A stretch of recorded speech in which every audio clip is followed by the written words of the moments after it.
My birthday was the stupidest, dumbest birthday that sucked, and I'm always gonna remember. It was Diego's 12th birthday, a Saturday night. We had left to party early because Diego had a headache. It got worse when we got home. When we called the clinic, they said go to the emergency room. My blood pressure was really high. The doctors weren't sure what was causing his high blood pressure, so Diego spent 4 days in intensive care while they ran tests. The real renal people come in and they're like, I think he has renal artery stenosis.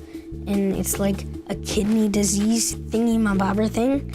His doctors didn't call it a kidney disease thingy-mabobber thing. They called it kidney disease of unknown etiology.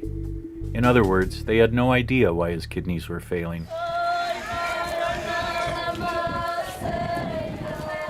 This did shed more light on the story of Diego's biological sister in Guatemala, Julia. Julia had died in 2004 at the age of 12, the same age as Diego when his kidney disease was diagnosed. Their birth mother, Isabel, told us the story. She had a problem in her stomach and her kidney. Then she died slowly because she doesn't have money to take her to the hospital. Now we knew. Diego and Julia had a profoundly sad biological connection. Unlike Julia, Diego would get the medical care he needed. I bet when I get older I won't even remember doing this unless I look back at this.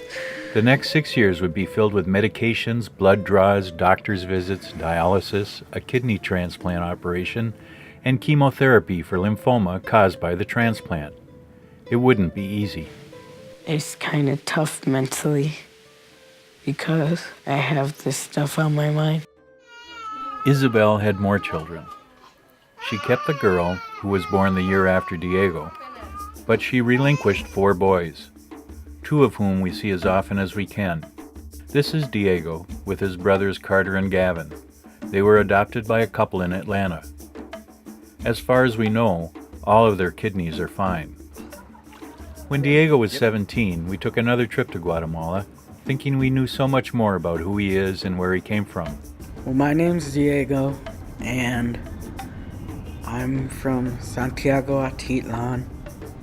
People call me Atico. I have a mom, I have a dad, a dog and a cat, and we live in Minnesota. This is our first day here in Guatemala. It was nice, and it was nice to be home. I'll save that story for another video. Diego has struggled mightily in 20 years with his identity and his health. We watched him change from a confident, cute adolescent to a sick and surly teenager, and lately, a responsible and healthy young adult. I was running the other day and it was raining, and I was just looking up at the sky. I was like, damn, I'm so lucky to be alive.